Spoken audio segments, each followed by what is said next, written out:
Yo, what it do, what it is, y'all. It's your boy Kelly May Rock. You already know what day it is. It's Thursday. We're now to Tuesday. No Filter Show. And as always, I'm joined by my great co-host. Oh, shit. What? 1 second. My bad. Asylum available everywhere, by the way. The boy K Quick, Beast Bars of Faith. We in here, villain in the white mask. You know the whole thing. A6. Make sure y'all get that Asylum album. Make sure y'all cop that new single. Say Less. K Quick, Forever Rose. Available everywhere. We in here. No filter ish. Yeah. And of course, this is your man Giamo, aka Non-GMO. And I must admit, bruh, keep polishing that motherfucker behind you. You heard me. Hey, look, I'm so psyched for you, D. Hey, I appreciate you. I mean, like I said, yo. Hey, Grace is a guy, man. Like I said, it's not even just me. It's like, it's my supporters who did that, you know. I ain't nothing without them, though. So it's because of them, I got this wall back here. It's literally because of all of y'all viewing that's possible. So I love all y'all. Much love. And speaking of supporters, they go team down there. BBF, Sean Marshall is in the building. Shouts out and all that. Shoot. Hey, Nikki, Zena, Sean. Zena, Nikki, everybody. Hey, shouts out. And I got to shout out Zena, but I'm going to circle back around to you. Who else we got on the lineup today? Queen. Oh, well, we have the Blue Phoenix here sitting in the poop mobile. It's all good, though. You know, I love to talk about poop. That's your favorite subject, right? But you like the human. Hey, Jamaica. Wow. Hi, honey. Much love, Jamaica. It's all good. It's kind of like your theme music should be the Kanye Jones. Poop the scoop. Whoopity whoop. Whoopity scoop. Whoopity. Don't laugh at me though, because sometimes I'm thinking of that song when I'm working. Are you for real? Yeah, I'll be walking around whoopity scoop. Boop, boop. I'm silly. I'm silly, y'all. Yeah, it's man. all good. And shout out to Zena. This is what I wanted to shout her out for. Something random, but I had a weird craving today. I randomly wanted a funnel cake. I ain't had funnel cake in I don't know how long. I asked, like, yo, is the fair still in town? Because it's around that time for the fair. Is the fair still in town? Because I'm at the age now. I don't know about y'all, but I can't take none of the fair rides and shit like I used to, because all of them go in a circle and I get dizzy easy and all that mumbo jumbo. So I literally go there just for the funnel cake and all that good stuff. So I wanted some funnel cake, and I literally put out an APB on Facebook. Is the fair still here? I want some funnel cake ASAP.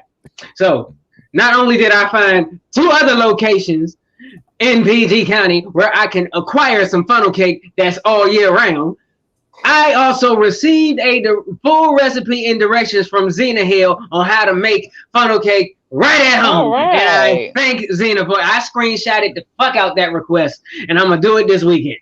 So hold on. Speaking of motherfucker, it's pancake mix, nigga. I know, but I don't make the shit. I go to the folks at the thing, and there's a matter of fact, at the farmer's market down in Charlotte Hall, there was a food truck there that always made funnel cake. I used to get it every Saturday, but they ain't been down there in forever. But yeah, I never personally made my own because I never had that energy. But I have a mess load of pancake mix that I use for my waffle iron that I'm going to use this weekend to make me some home-made funnel cake for the first time. So and if y'all tune in, I can do it live. But anyway. In Quick's defense, you got to remember, Quick is the youngest one in the group, right? He is the baby. He still believes in the Easter Bunny, the Tooth Fairy. Wait. Hold on. Whoa. What you trying to say? Wait. What are you trying to say about the Easter Bunny? What are you trying to say about the Easter Bunny? If you can show me a rabbit, right, that shits eggs, then I'll be right back. I'll catch one. I'll show you a rabbit that shits. I live in the sticks. There's freaking they all over the place. Though. I got you. Nikki, hi DJ Slicky Woo Boo.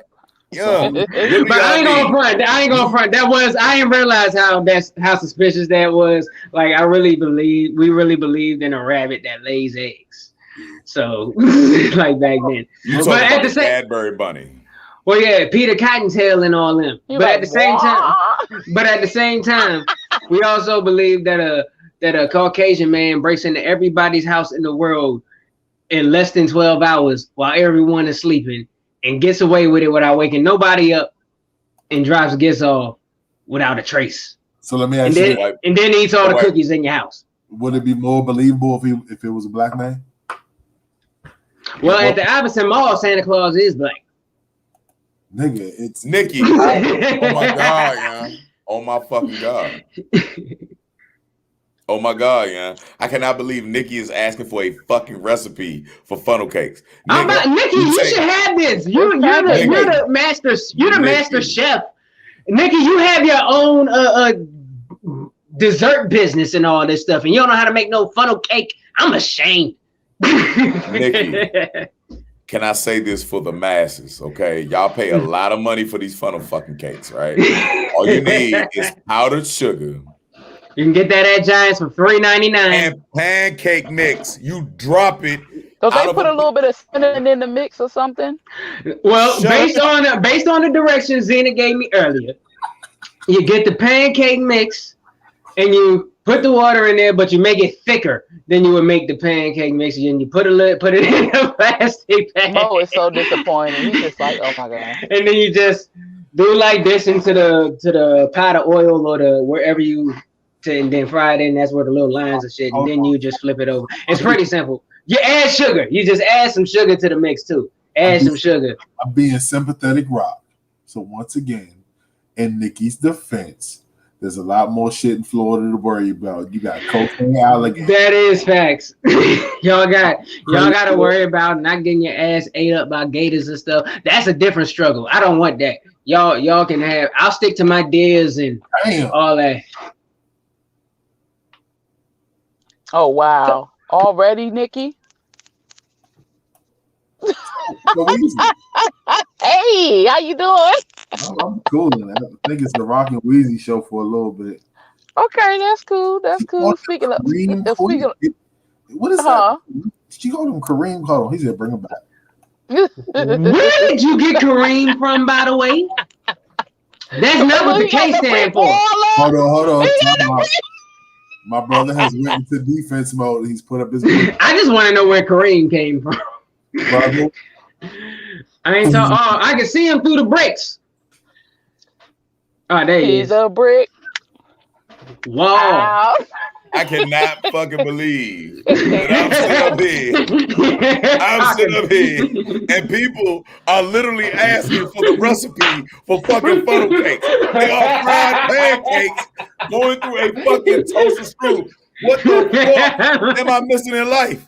I don't get me. I can cook my ass off, and I'm sitting up here, and they are going across the internet talking about, hey, can you share the recipe? Nigga, pancake batter and drop that bitch. Cut the plastic bag at the end, the Ziploc bag. There you go. Do this. I was just explaining that. Do the motion again. How the motion go? Do you go like is that clockwise or counterclockwise? Whichever way you wish, you can go the way so it has the design. I'm trying to follow. I thought there was a technique to it because you know how some of them chefs are so particular. Like it's got to be clockwise. It's got to go the way of the clock. There she is, Miss Just Star is in the building. Yay, lady! I tried to sneak in late, but you know he noticed. Hi, y'all. Hey, yo, Star. Can I ask you a question? Do you know how to make? Do you know how to make homemade funnel cakes? Yes, absolutely love them. All right, there you go. So yeah, I wasn't hip, because I was. Long story short, I was asking where I can get a funnel cake aside from the fair around here at this time of hour, and I found 2 locations, and Zena just gave me the directions of homemade funnel cakes, and I'm psyched as fuck because I'm gonna do that tomorrow. But anyways, I digress. Bro, you about to take yourself out over some dang funnel cakes? Yeah, there's no fucking way that people are learning that pancake batter is funnel cakes. Bro, but don't do that. You gonna get us flagged for this. You know that, right? Don't do it. You know you gonna get us flagged, right? You gonna want to hear this story real quick. Listen, let's from pancake batter to shrimp. Listen, Lord. In Arizona monsoon, excuse me, they discovered hundreds of three-eyed dinosaur shrimp. Dinosaur shrimp. It's following a torrential summer downpour in northern Arizona. Hundreds of bizarre, prehistoric-looking critters emerged from tiny eggs and began swimming around a temporary lake on a desert landscape. These tadpole-sized creatures called triops look like little mini horseshoe crabs with 3 eyes. Sound like a lot of stinky vaginas. That's all I know. God. That's all women know, yeah. Y'all breath be stinking like shit in the morning, and y'all vaginas hum. I'm gonna put it in the chat for y'all. Y'all so love seafood. Y'all love shrimp and mercury. It's something about mercury with y'all. Well, a damn sure don't smell like sandalwood in there. Shoot, I thought he was getting the gun out for me. That sandalwood. I know he was waiting. Look, after yesterday, he said, "Oh, she gonna get up here trolling. I got her ass. Blow her right away." You know what? Speaking of trolling, did y'all get a chance to catch Dave Chappelle's? I was hoping you was gonna get to that. Yes, I did. The day it dropped, and he is the dang goat. I did not get to watch it yet. I'm going to watch it. I have not got a chance to watch it though. Now I will say, discuss it though. We still need to discuss it. Now I'm gonna tell you this: if y'all haven't watched it, we can discuss. There's gonna be spoilers today, but trust me, when you watch it, you're not even gonna realize the spoilers. But anyhow, let's just say this man got on stage and said everything we have been talking about in the most genius, creative way that can possibly be formulated and structured amongst the masses, especially the baby situation. This man got on there and said the baby, out of self-defense, public information, killed a man in a Walmart and nothing happened to his career. And then what else did he say, Mo? Tag in. But when he mentioned something about the LGBTQ, he got canceled. That's the scary part about it. And like the beautiful thing about him is that he is a genius at storytelling. So like a lot of the punchlines take a little bit, you know what I mean? So you'll be sitting there waiting, and then all of a sudden you'll get it later. You know what I mean? It's for the smart people. So if you're not a genius, if you're not a fellow open-minded human being, you will never get it. You won't like it. You won't understand this guy, man. Like I listened to it on the way home. You know what I'm saying? I actually resubscribed to Netflix just for Dave Chappelle, bro. Just for that special. I want to know why they think they can cancel the man that at the height of his career, with millions and millions on the table. He mentioned that too. The dude just said, nope, not doing it, headed to Africa. He doesn't care. Somebody that don't care like that. Like I saw the clip of what they're up in arms about, because I haven't seen the whole thing. And I just think it's stupid. I have no choice but say what I've been saying. Society has gotten a little too sensitive, and everybody who doesn't agree with you doesn't hate you. And that's the problem that I have. They try to make disagreement synonymous with hate. Just because I don't agree with your way of thinking don't mean I hate you. I just don't agree. Right. And it irritates me that they keep on trying to put all of these stigmas on top of that to make you not disagree with them. Well, if we cancel you, if we make you feel like you're a hater, if we get people backing us calling you a hater, then you're going to have no choice but start to agree. That's not real agreement. That's a lie. I mean, so I digress. it's kind of like it's. I blame the media right now because they only played one clip. If you got to check out the whole entire special, the way he ended the special kind of justified why he did the whole thing. And he actually talked about his relationship with a trans, with Daphne. Daphne. I looked her up too. Yeah. At the end, I'm sorry, bro. I just got to interject real quickly. At the end of Sticks and Stones, he showed Daphne posing with him. It's all true. Like, this is real stuff. It's go ahead, bro. Go ahead, bro. Well, once again, I don't know what that situation is, but I did see online. It was a white lady named Daphne something. She hashtagged it. I'm that Daphne, basically defending Dave Chappelle. So whatever y'all are talking about, she's come out herself and defended him on what they're trying to say. Yeah, she's dead. She committed suicide. Oh, okay. So then that tweet must have been old because I just saw it yesterday. What it must have, y'all tell me since I didn't see the whole thing. Basically, from what I understand, the reason, granted, she because she was so in support of Dave Chappelle. Well, for one, before I even get to that part, long story short, she's a transgender woman who is a comedian, or an aspiring comedian, that is, and Dave befriended her and gave her a shot and have her open up with her open up for him on Sticks and Stones, and so on, or at least on that tour that he was on. I'm not sure if it was actually that special or so on and so forth. He in the special that we're talking about, he told the story about how when he opened her, he allowed her to open up. She only had done about 8 performances, which is little to no experience in the comedy world, but she bombed. She bombed on stage. And when she was sitting in the front row after she bombed, I guess Dave was doing jokes about it, and he was talking about her, incorporating her in the joke. And then a heckler said, "Hey, Daphne, does the drapes match the curtains?" And she stood up and said, "What did she say?" She said, "I don't have curtains. I don't have curtains. I have hardwood floors," or something like that, or carpet. "I have hardwood floors." And then the crowd erupted. And then he made her a consistent part of that set, and every response she had was hilarious, and it like made up for that whole set of her bombing. Okay, and that's so on. Dope.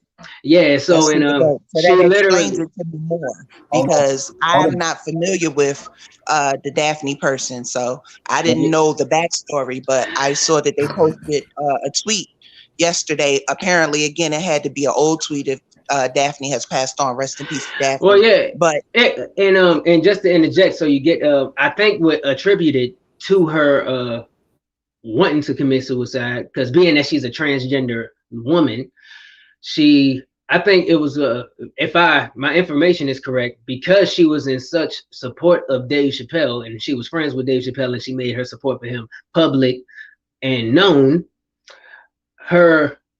she was kind of almost disowned by the LGBT community, which really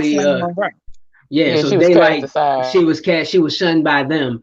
So that kind of took a very, very drastic effect on her, and that also attributed to her unfortunate demise. Unfortunately. I think the critical part about that whole entire story about Daphne was how she reacted at the end when she said pretty much she wants to be treated like a human. You feel me? Mm-hmm. Not a pronoun, but a human, and that she's going through it. And I think Davis actually uses his humor, and bro, you are actually right the way he tells a story. It's like he uses his comedy to disarm people, to make people comfortable. And then he throws in those tough conversations, but they're in the form of jokes. But I kind of felt like this stand-up was a little more with purpose. You feel me? Like he had an agenda with this one. Yeah, it was funny, but what he said at the end, you feel me, was more powerful than the actual stand-up itself. Well, yeah, to me, I put it in the same lane as the 846 joint, because in that one, he literally probably only said 1 or 2 funny things, and the rest was conversations. Like Dave Chappelle, that's why I say he has that Dick Gregory effect, because people will come just to listen to you talk. because he's just such a great talker. Because you know you're gonna get a lot of game from him. And if he sprinkles something funny in there, that's a bonus. You feel me? So that's just a gift he has for real. I think he's done. Like I said, I haven't seen the whole thing yet. I am going to watch, but just the content that he talked about in this one, it seems like that was his big bang. Like he don't care if you want to cancel him because he wasn't doing it. No more specials anyway. That's kind of the vibe I'm getting. Well, that was his last special in his contract with Netflix. That's why it's called The Closer, because in that 4 or 5 special stretch or that he was contracted for with Netflix, that was the last one he was obligated for. So, he even said in the special he was gonna fall back for a little bit. So, I've seen Paul Mooney in person. R.I.P. Rest in peace. Saw Baba Dick Gregory. I got on stage with him. Rest I held in the peace. gorilla up. I still have film of that. I'm jealous because I love Dick Gregory. Bro, I am a comedy guy, bro. And some of the things that I always look forward to when I saw him when he had the Godzilla tour when I was in the military down in Norfolk Scope.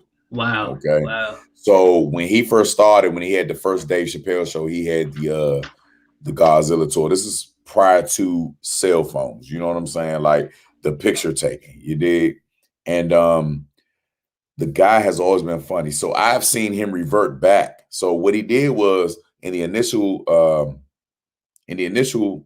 beginning for Netflix in the contract, he would talk. He would be like, yeah, so, you know, deep voice, Dave smoking a cigarette. He would give you stories. He would give you things. This time he went back to Dave Chappelle show. Nigga, I said, like, you could see his lips different, like the way he reacted. Like it was it's an art form. And everybody was really honestly looking for him to be the Dave Chappelle show. And in this episode, this special, he reverted back to that person. He lightened his voice up. Oh, you know, different reactions. Like you got to look at the paces. Like you got to see the timeline. I implore anybody to go back and really look at how he manipulates energy. The man is, he's goddamn genius, Sean. Mm-hmm. And he reverted back to the Chappelle show for that one. So he lightened his voice up. He didn't talk as deep as he was in the beginning. In the beginning, it was like this. So yeah, I'm gonna tell you a story. You know what I'm saying? And then this time it was like, so bitch, like he mentioned bitch like 50 fucking times. Like, bro, like the dude. That was probably as close as we got to the Killing Me Softly Dave Chappelle, yo. That first special. Whew. You're living off that. Now you know that.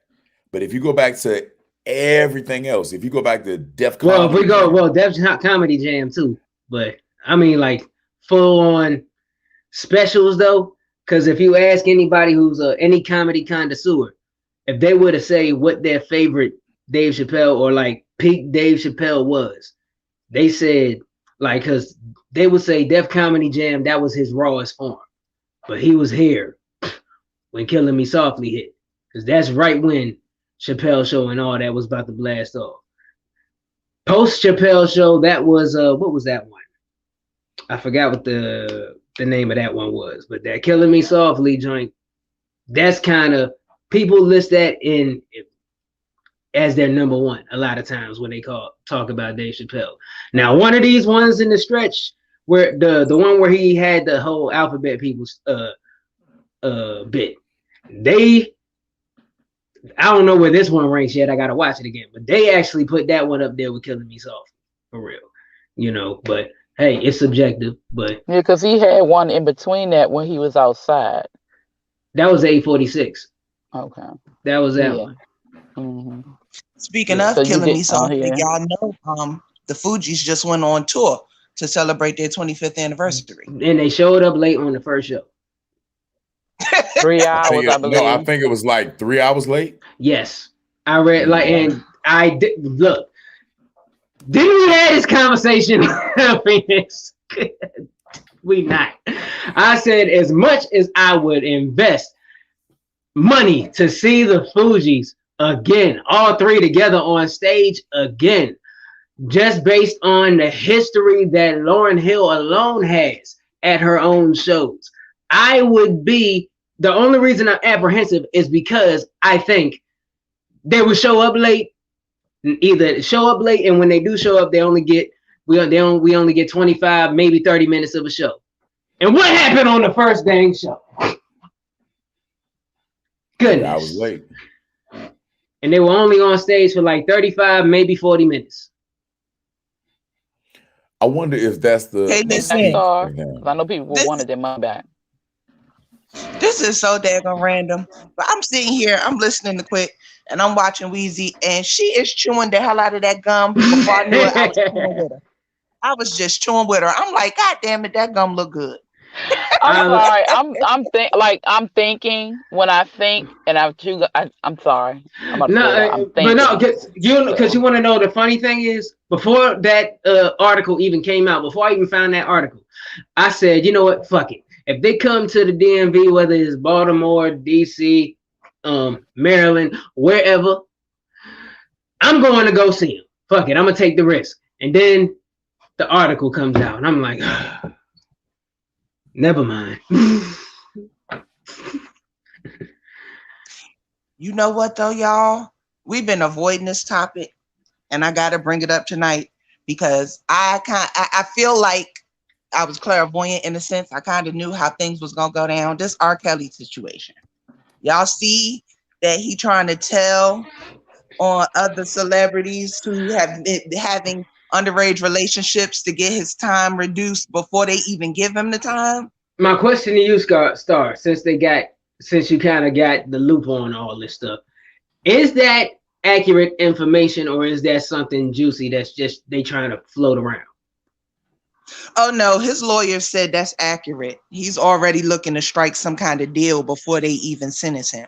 He said that's accurate. He said he has names and he has proof, and yeah, he can't spend the rest of his life in jail, so he's looking to make some type of deal by telling on others.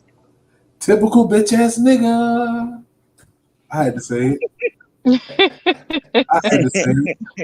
I mean, you know he's scared. You know he's scared. He gonna sing like a bird. Created a new segment, y'all. Bitch ass nigga of the week. Man. But hold up now. You gotta sing it. If you're gonna do it, we gotta do bitch ass bitch of the week. Equality.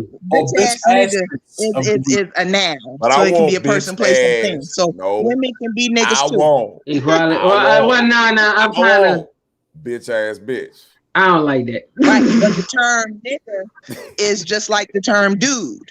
A dude could be a male or a female, so a nigga could be a male or a female. Nah, we're not gonna generalize that. No. Well, how about we just say it's your bitch ass? How about that?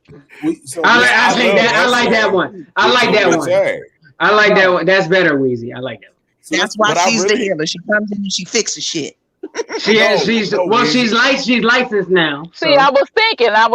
I took my gum out, so I don't know what else I want bitch ass bitch of the week. We ain't nobody. Hey, look, and the women, y'all need to be the ones that lead the forefront on that. This is what we'll do. Bitch of the week. I don't agree. We will adjust it based on what the bitch is for the week. Thank you. Because a bitch is a generalization too. I can't say bitch ass bitch. All right. Well, all right, wait. Can I please turn the ratchet talk for a second into and just steer it into something else for a quick moment? And the only way I can do it is to meet y'all on the curb. So can we please roll my damn logo? We're going on K Street, y'all. We going on K Street. K Street and rolling. Roll it! So before we continue, hey Star, can I ask you a question? I thought I was trying to talk. Yep. Oh, my bad, bro. I didn't know. Bro. My bad. Go ahead. He missed it all. No. He like, fuck it now. Fuck it. Nah, go ahead. So now look, let me show you how what Weezy was saying will work.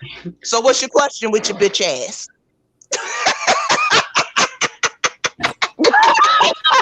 Yep, see?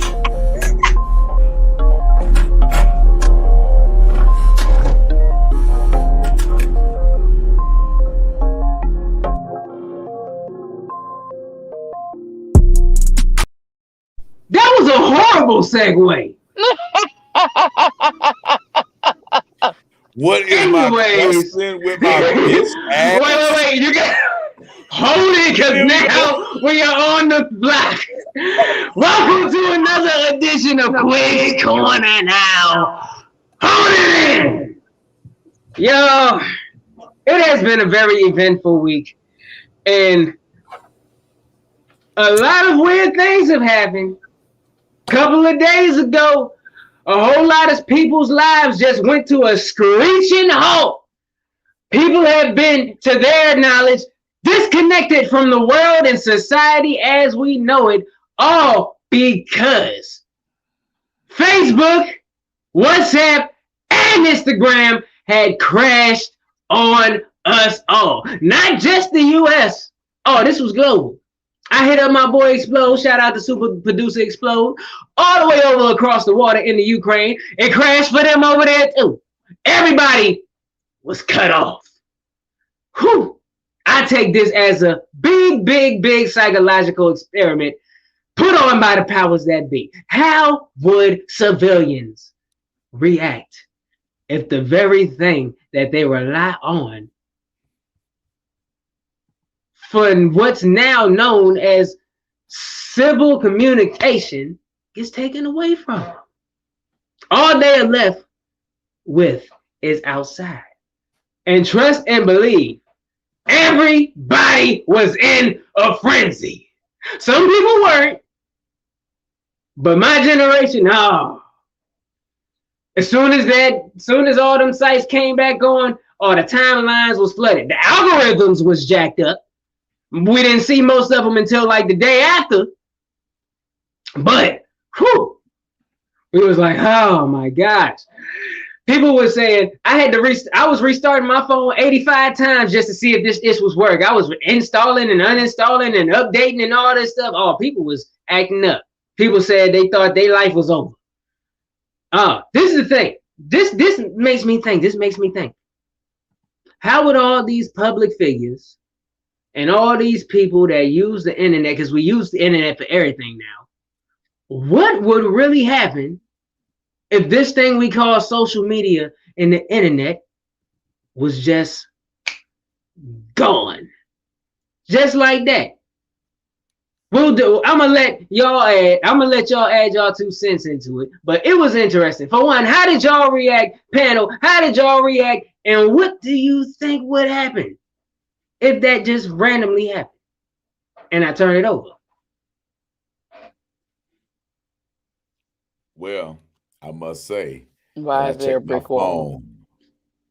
I checked my phone 5,000 goddamn times a day. You hear me? I was ass naked. It felt like I had nothing but a towel on. With my nipples out. Towel with my nipples out. And it was cold. It was really cold. It was a cold world, Mo. It was a cold world. Yeah, of course, love it. Hey, look, I tried to respond to everybody, and then all of a sudden, the shit said, no, you cannot respond. I'm listening, sir.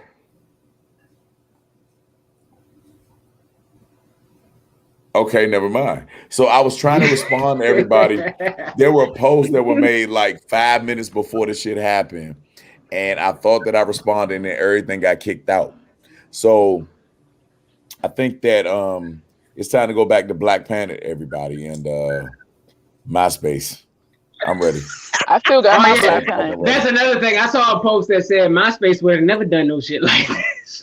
Right. Oh yeah. I was thinking we need to go back to Black Planet too, but I slept through it.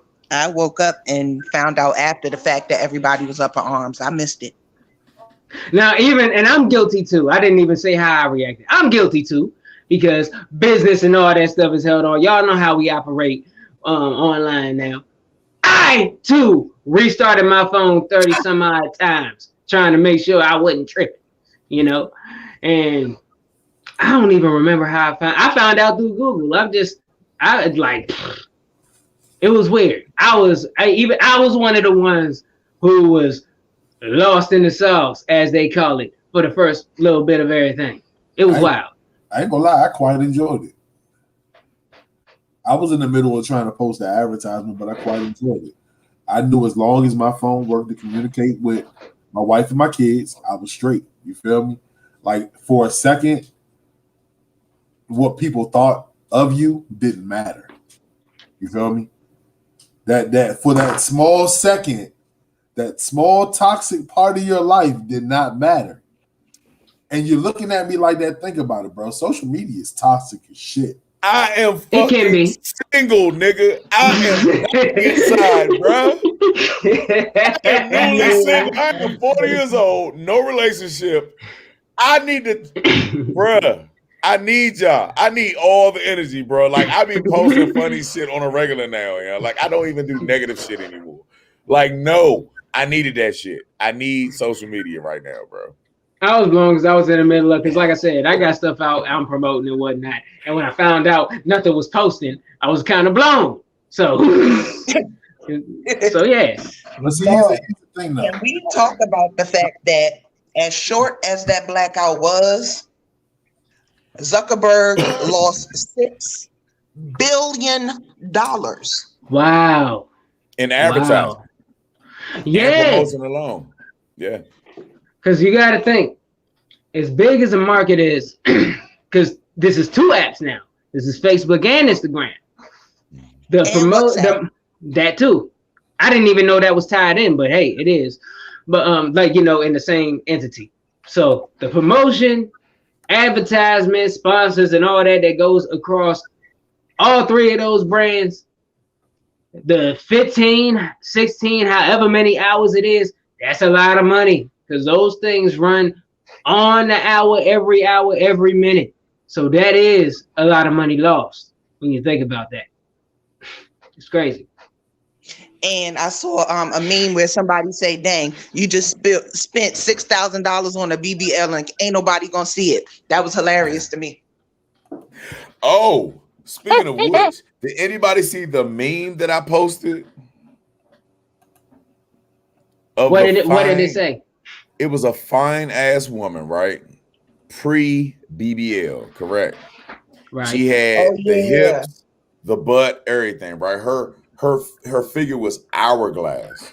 And all of a sudden, next to it is a dick pic, and it's a cartoon dick, and she's built like a dick, like a dickhead, like a whole, like the way her body is shaped. It's all bottom heavy with balls.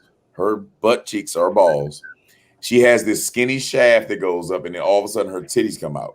It is the weirdest thing that I've ever seen in my life. Wow. And the first thing that the women said on there was that is the most unnecessary surgery that they've ever seen in their life.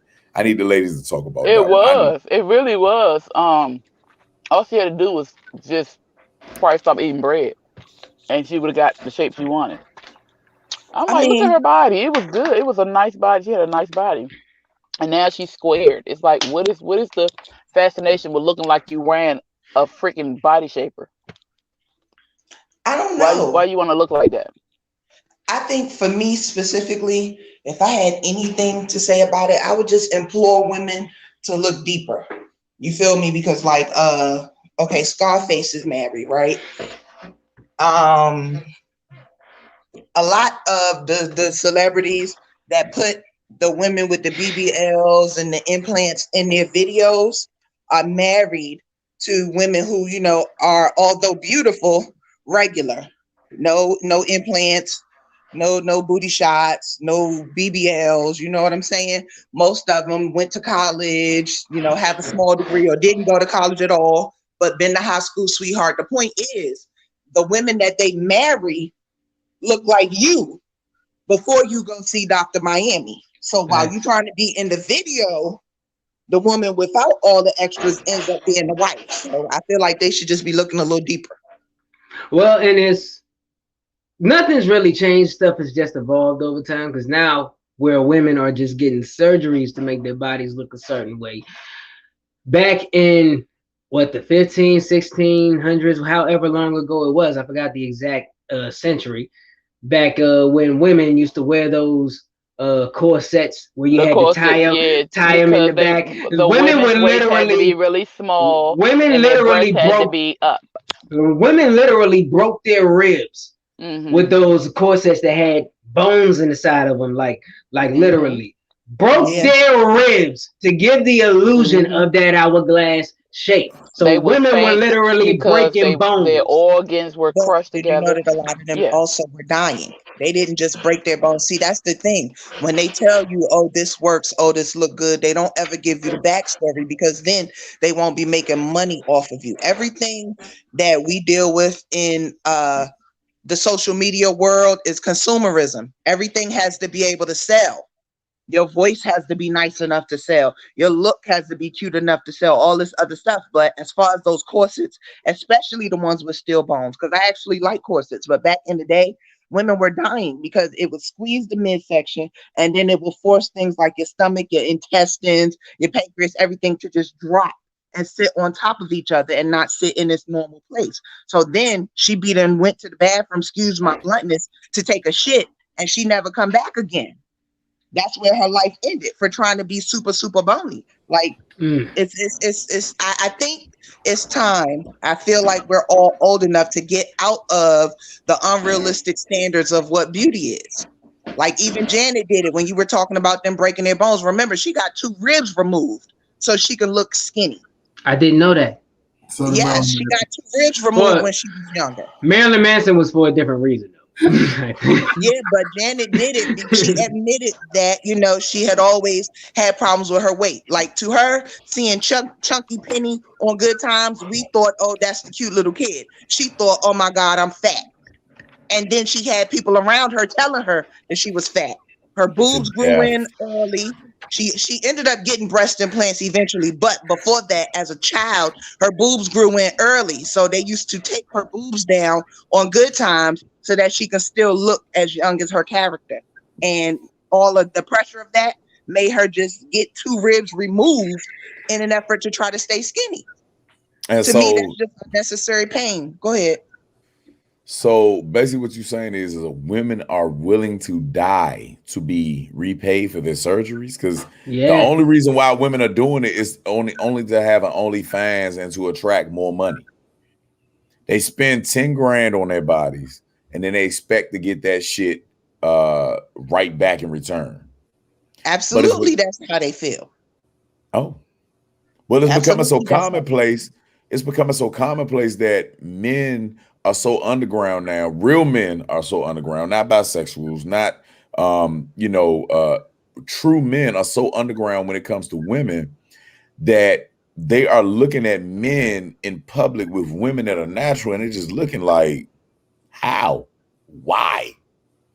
For what? You know what I mean? Like, shit get weird. It gets really weird with women's psyches. So you said that it's absolute that is the reason why they actually did it, right? Correct? Well, I mean, it all is a form of attention, whether it be monetary or popular. You feel where I'm coming from? The reality of the situation is, if you go spend $10,000 on your body, immediately you're going to be thinking of how you get that back. And society puts a lot of pressure on. You're nothing if you don't have this certain lifestyle. You nothing if you don't look rich, because a lot of the times they not rich. A lot of, the rappers, when they first come out or whatever, they get jewelry loans from the jeweler. They can't really afford the iced out chains yet or anything like that, but they loan it, throw money in the music video and all of that stuff to perpetuate that lifestyle. And the person that's average, that's looking at it, thinks that that's the best thing for them and say, oh, I want his life, or oh, I want her life, not knowing that they're not happy for real until they speak out. Now, shout outs to DJ Slicky Woo Boo. First and foremost, bro, every woman of any shape has a purpose. You understand me? Skinny women are basically used as fifis. There you go. Oh my God. Hey, you about to go on the back. That's what your ass. No. I'm gonna put my brick wall up. No, I'm gonna put my brick wall up. You see, I got a brick wall behind me. I'm gonna put my brick wall up. Bro, we already know how you like those petite ones. You do the plunger on them. I remember.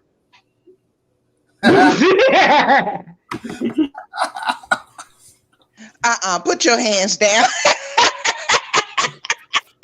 I'm saying I didn't even think he was going to feed into that, but never mind. Put me in the back for that, please. But no, it's true. Like, you know what I'm saying?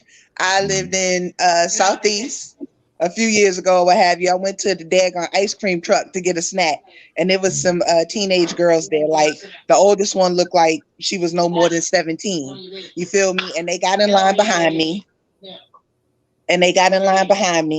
And, you know, they were whispering. I could hear them, but they didn't know that I could hear them until one of them decided to be bold, and she just tapped my shoulder. I turned around. She said, "Can I ask you a question? No disrespect." I was like, "Sure, baby. What you want to know?" Now, I'm trying to contain my laugh because I already heard the conversation. She goes, "Where did you get your butt done?" I said, "Excuse me." She said, "Where did you get your butt done?" I said, "Baby, can I ask you an honest question?" I'm standing at the ice cream truck in the middle of Southeast. I live in the same neighborhood you live in. You think I got money to be getting butt implants and stuff like that? She was like, "But it's so round and it's set up." I said, "Baby, it's just mine though." She was like, "You sure?" I was like, "Listen, I really don't have the money to be doing all of that." And I turned back around and going about my business. And of course, they went back to whispering. And the littlest one, she looked like she was every bit of 14, but she talked like she was the oldest one. She lying. She just don't want to tell us. That's what I be talking about. I can't stand when bitches get work done and don't want to tell who did the surgery. Like, her baby girl mouth was on 1,000. I turned around and I said, as if she's planning to go pay for the surgery tomorrow. But that's my point. That's my point. Like, you can't just have a nice body shape or nice body parts without people believing that you got work done in the society that we in now. I had to turn around and I said, "Look, sweetie, you know, y'all said no disrespect to me, so I'm saying no disrespect to y'all. You know, I don't appreciate being called out of my name because you don't know me, and I don't owe y'all nothing, so I ain't gotta lie, baby. I'm too broke to get any work done. Okay, how about that? Maybe if I say it to you that way, it'll be better for you. I'm too broke to be laying on the table getting something pumped in." But they really thought that was the situation. I got the same problem. I'm bald headed. They be like, "Sir, did you get some work done on your head?" I'm like, "No, that shine is just all me right there." I am so glad. No buffer or nothing. Nah. I am so glad I got a dick because nobody can ever refute my veins. My veins are my veins. Oh my gosh. You can't look at my shit and say, "How did you get it so pointed? Why is it so strong?" You're so crazy. Yeah, they lean over the urinal. You know what? I'm trying to get that right there. Did you inject something? No, I swear to goodness, AI is gonna be that dirty old man that don't never wear clothes. When you come to his house, the mailman, the Jehovah's Witness gonna knock on the door. His robe gonna be wide open with no clothes under it.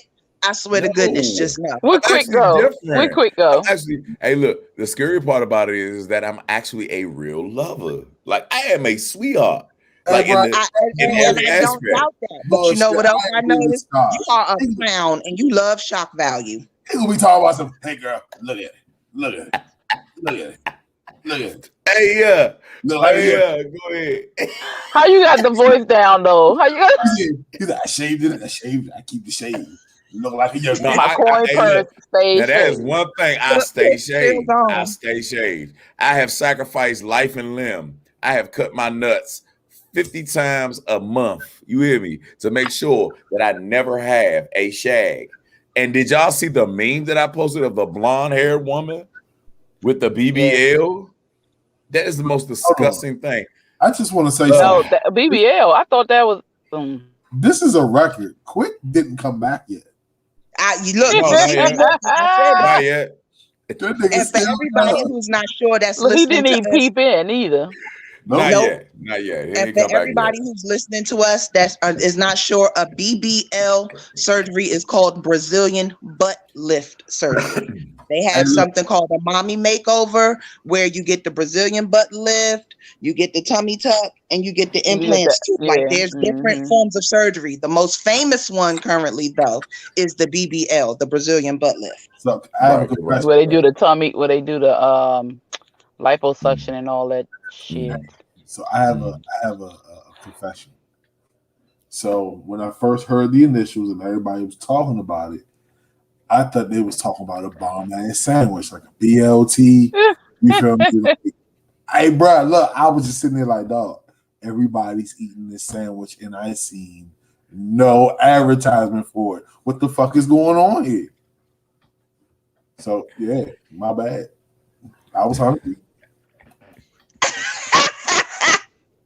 Hi, Quick. Welcome back. I've never eaten a BBL, baby. I need a BBL right now. Give me a fucking BBL. Oh, white toast. What's that, bacon, bologna, and lettuce? Right. So the whole time, right, I was trying to break down to our listeners what exactly a BBL was, and I was muted. So nobody heard. No, you did. No, you weren't. We heard you. No. Just now, I was, saying, how you get the liposuction in your midsection and your arms and in your back. And you were muted the whole time. The whole time. I was explaining to the ladies, because the truth of the matter is there is some women who do not know what a BBL is. You know what I mean? What that surgery entails and so forth and so on. But now it's such a popular thing that, women go in to get it done. They allow the surgeons to go live while they performing it. They on YouTube filming their whole after effects of it, like the blood has to drain and you're in compression garments. And I used to watch it. I used to watch it all the time on Periscope. There were surgeons and whatnot who used to film implant surgery and all this type of stuff. Yeah, they even have like in places of Miami, recovery houses where you can pay the full fee. You paying your airfare, you paying for your surgery, and you paying to stay and be cared for a week. They have a nurse that comes in that massages all the areas and stuff and feeds y'all and all of that. And it's a recovery house. So you'll be in. Wait a minute. There's professional booty massages? Hey, bro. Yeah. You'll be in a house with other women who have just had the same surgery. You know what? I'm sorry. I got an application to fill out. This is fucked up. Because you know what? Women get hey, bro, you gonna feel me? Women get the nice gifts for Christmas and Mother's Day, right? They can save their hair. You feel me? They can put wigs on. You know what I'm saying? They can reform their body. You feel me? Look like a whole different person. Bro, we just gotta be complacent with socks. That's all we get. Nigga, I'm cool with socks. You know what I'm saying? So now we back to the dick extensions. Like, remember that? Remember that one? Remember I said that like 2 weeks ago? Yeah. Wait till they come out with that shit. Wait till they come out with the fact that you can extend your dick as long as any building you've ever been in. You can walk on your dick and be like on ski joints. You be like this. Yeah. Oh my God. Yeah. I told you, bro, like, if you get that shit, you're not coming to my house, bro. This nigga be like, my bad, bro, but this for your table. Nope. No, he's not here and then knocking stuff over accidentally. Like, my bad about that lamp. I'll pay for that. Damn it. Sorry about, and by the way, sorry about the mirror in the bathroom. I got you on that too. Nah, you like fucking. Hey, bro, I'm here, but my dick is knocking first. You hear me? Like, hey. Exactly, bro. Like, nah. Imagine looking through the people. That's what you see. I remember, I love this show, The Underground, right? Remember when Damon Wayans did an episode of the fire department, and he had the woman sliding down. No. Wait. I remember this skit on the Underground episode. Low key, we spoke about this before, but I didn't think of bringing up this skit because you know how women can dress provocatively, but at the same time, they don't want to be approached or viewed a certain way, correct? So Damon Wayans decided to poke fun at that. So there's a skit where, and GIMO, you're gonna love this. There was a brand of pants, a brand of jeans that he created, but the jeans had allowed men to have their balls out. Yes, I remember that. And anytime a woman came up, they were like, hey, my eyes are up here. up here. You know, Yeah, I think this discussion is bringing a moment of healing for G.I.Mo because he has got the cream cracker. No, hey, look, little baby. Hey, look, listen. This is my inner Kevin Gates. You heard me. I'm out of here. So basically, what I'm saying is that you heard me. Like, look, You ain't made Rock disappear. Oh my God! Listen, Rock. you hear me, wait, before you start, Rock, put me back there too. I think he got this on his own. I don't want to do this. Hey, nah, but like real talk, like there's really no really true body modifications that men can really go through.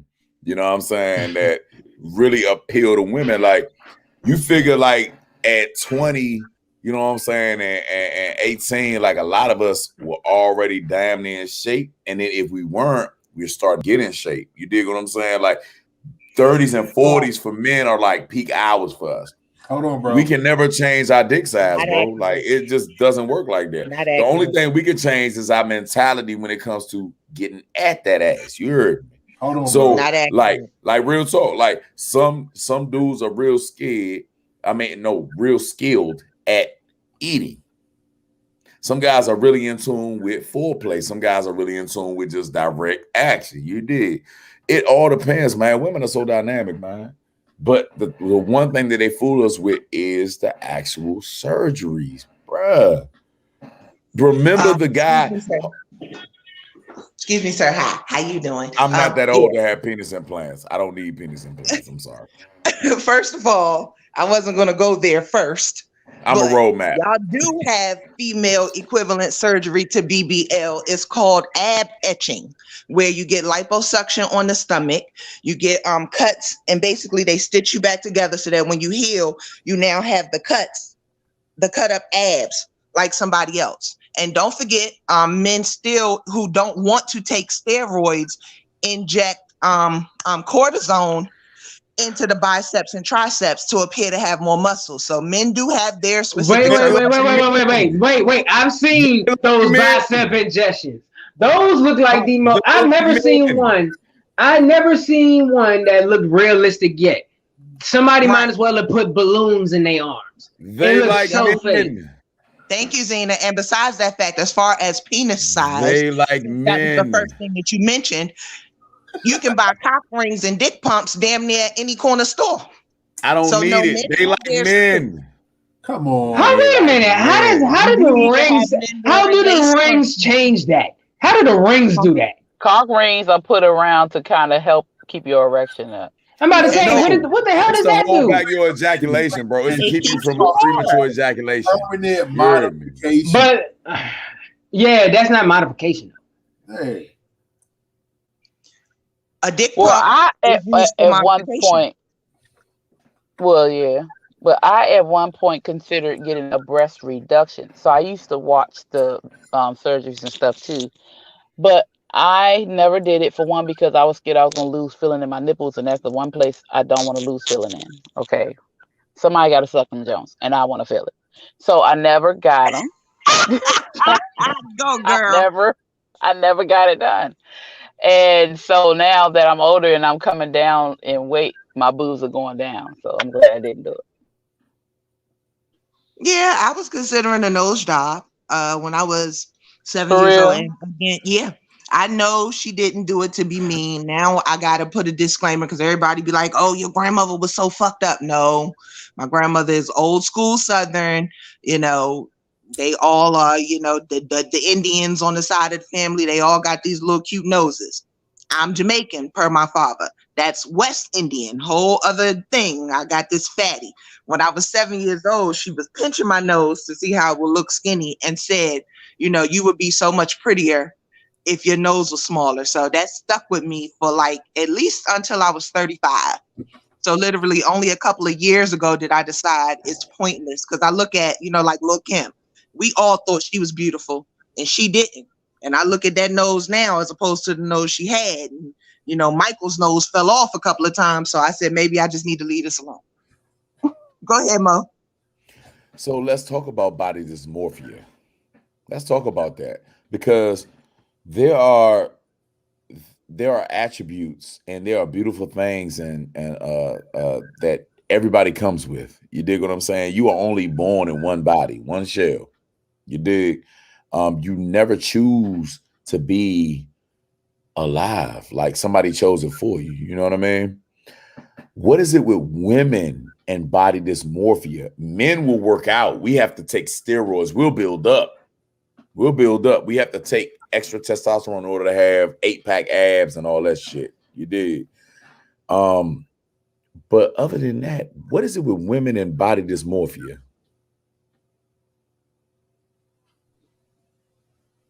You asking what me? is the need for the change? Is that what you mean? What is it mentally that goes? I mean, like we're getting to the psyche of Star, right? So she said that, you know, her nose was wider than normal, which is totally beautiful. You know what I'm saying? Like there's nothing wrong with that. You know what I mean? Like, what is it with women and body dysmorphia? Like, how do y'all get to this point? If you want my honest and blunt opinion, I call it learned behavior. A lot of times we say, oh, we do it because the men like this and because the men like that. But the truth of the matter is, just with the little bit of story that I shared with you, you know, my grandmother wasn't meaning to program me to dislike my nose, but she apparently disliked it. And she threw that on me. And I grew up with that. That's just like before I turned 10 years old, my mother came to me and said, okay, look, you either got to get a perm or you got to get Jerry curls.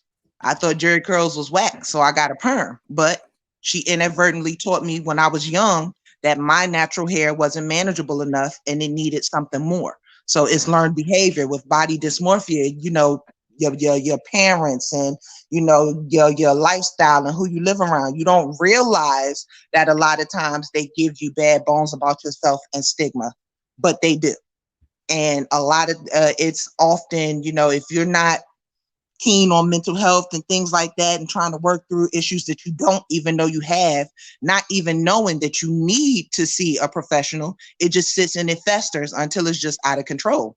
That's where body dysmorphia gets, because everybody has flaws and everybody feels like there's something that they can change. But people with body dysmorphia can't help but constantly get surgeries. They have to try to fix it. They have to. They lose their mind if they can't. They do, you know, wild things to get their hands on the money for the surgeries. And that's where plastic surgeons have a bigger responsibility to the people. Because if you know, at some point you have to stop caring about your wallet and actually care about your patients. So if you see somebody who you think has dysmorphia, you need to recommend that they see a psychiatrist. But go ahead, I see you. So basically what you're saying is Meg Thee Stallion needs to stop concentrating on her butt cheeks and really get her toes done. I think each individual person has a specific goal. Like Megan, she says she's in college. She wants to go into hospital administration. And, you know, so for her, her industry, she knows that sex sells. Okay. And she knows that ratchet gets the attention. So she's trying to pay her way through college to her bigger purpose. As she states, at this moment, she's going to do what she feels she needs to do to make the money to reach her goal. Body dysmorphia is something completely different. You're not changing your body with a certain goal in mind, because every time you fix one thing, you're going to find something else wrong. It's never going to be enough for you, and you'll always be seeking surgery. Men, now we have to talk about this. Ladies, what do you think that men could do with surgery that would make life a lot more attractive for us?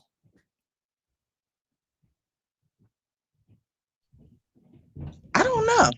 Right. I don't, you know, we would probably have to ask y'all, do y'all feel that we put impossible, you know, beauty standards or attractive standards on y'all? Because we would have no way of knowing what surgeries, because we don't know how y'all feel we make y'all feel. It depends on if it's in what stage in life you're talking to that man. You know, because I will say, back in the day, dudes who looked like me. Now, granted, I was 2 times bigger than what I was. I was a whole nother person back then. Nigga, you was a pimp, nigga. You stupid. Anyways, but long story short, all that aside, there was a lot of people. There was nice dudes, solid dudes back in the day who would get turned down for dudes who were dickheads, like the muscled up jacks who would literally probably cheat on a girl and dump her 3 weeks later. Hey, Reese. But girls went for the muscled up dickheads. So if you asked a young man back then in high school, whether he's dealing with that in high school or even a young man in college, I'm pretty sure the answer would be different than a man who's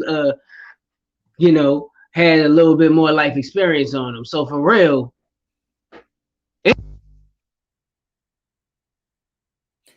while you are plugging your shit up, it depends on what stage in life you ask that person. While you're plugging your shit up, I was a fat boy most of my life, bruh. Man, fuck this shit, cuz. Like that shit made me a charmer. I relied on my personality, my smile, my dimples. Like it's certain things that women would pick out and they would flourish to. You know what I'm saying? Then the workouts came later. You dig what I'm saying? But don't nobody give a fuck about that. Women really, I must say this, and I'm gonna represent. I guess I'm a feminist like Dave Chappelle. When it comes to men, women honestly don't necessarily look at muscularity. They look at dedication. They look at certain things, like certain women at a certain age, because they still have it. You know what I'm saying? They feel like, okay, all right, I need a certain type of dude. Dreads, I had dreads. I already know what that is about. But usually, for the most part, I give women this credit. I will give women this one credit. They will try any man one time. And when they fall in love with a fat man, when they fall in love with a regular man, they don't know how the fuck to handle it because it's not a popular opinion. They can't be seen in public with him. But for the most part, a woman will give you a chance. Men give any woman a chance. I went through my big girl stage and I went through my skinny girl phase. I went through my long hair, light skin. I went through my dark skin, dreaded phase. Like, I love women now. So it's like at 40, you just sitting back like, man, who gives a fuck? You dig? And look at you now, bro. You got 1 million motherfucking streams, homie. That shit built you into a fucking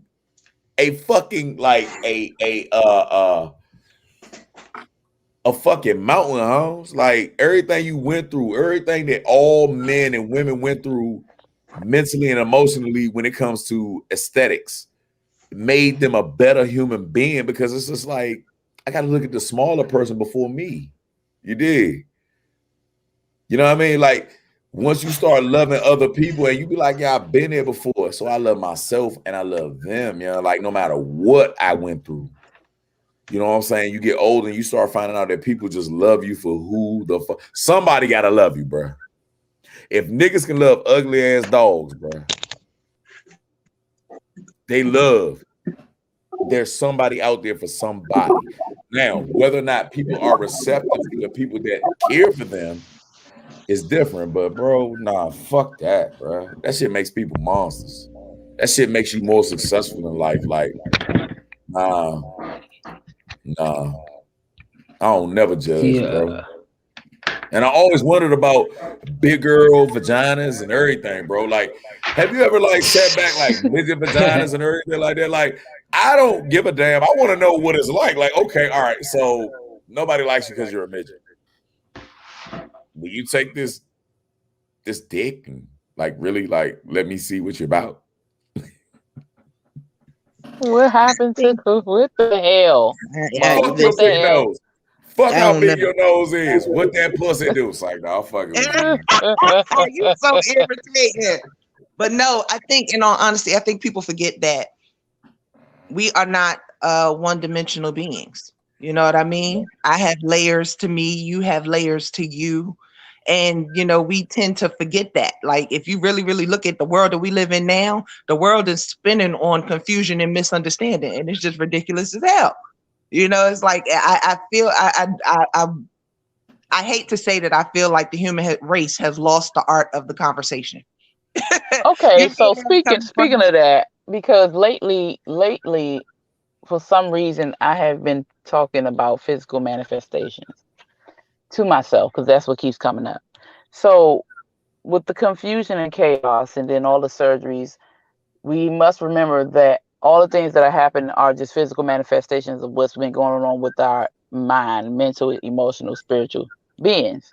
So the reason why we like to alter our bodies is because of how we feel in our mind and in our emotions, and we manifest it physically. The reason why all this chaos is going on is because how, with manipulation, we can say government, we can say media, which is part of the government, we can say the people around us, but all of that is a physical manifestation of how we feel. So if we're going to go off how a man feels about his body and if he can alter it or not, or how a woman feels about that man's body, or how we feel about our own body, it all is based on our internal feelings. What do you think we should do? Because you were talking about the chaos. What do you think we should do about it? Or can anything be done about it? Because it's like a fad. You know, we go through these stages of what's popular, what's not popular. Have more variety in your sexual fucking exploits. The only reason that everything is talked about, the reason why things are a turn off, is because people are so afraid of popular opinion. If Janet Jackson can fuck with Jermaine Dupri, if Janet Jackson can fuck with Jermaine Dupri, a balding producer who happens to be very short, and fall in love with him temporarily, of course. I mean, this is Hollywood, but if he can do it, anybody can do it. I think that people have to walk around with a little bit more confidence in themselves and actually be more receptive to what they are capable of having. Yeah, but there's so many blockers. People aren't. Oh, I'm sorry. The problem with men and the problem with women, okay, nowadays, I'm not going to say the whole time when I was growing up, but the problem with men and women nowadays is that their standards are so high when everything is so low. The energy, the vibes are so fucking low out here. Is that they can't even fall in love with a woman. A woman can't even fall in love with a man mentally because there's so many doubts. There are so many eyes on everything. Everything is posted. And then you have a great human being. There you go. You have a great fucking human being in front of you who you can help and you can mold eventually. You know what I mean? You can prove to them that, okay, we're doing this diet together. There's, it just takes time, but nowadays everything is microwave. It's like, yeah. I need this broad, I need this man, microwave ready. Well, I mean, everybody, as you get older, you feel like you're running out of time. That's just a natural occurrence of life. But from my perspective, I don't see it as people needing to walk around with more confidence. I think people need to walk around with more mind your business and tend to your own. Because if I like you and you're treating me good and I can fall in love with you, I don't give a damn what nobody outside think you look like. And I said that because a few ticks back, you had made the comment, about them walking around in public. Let me tell you something.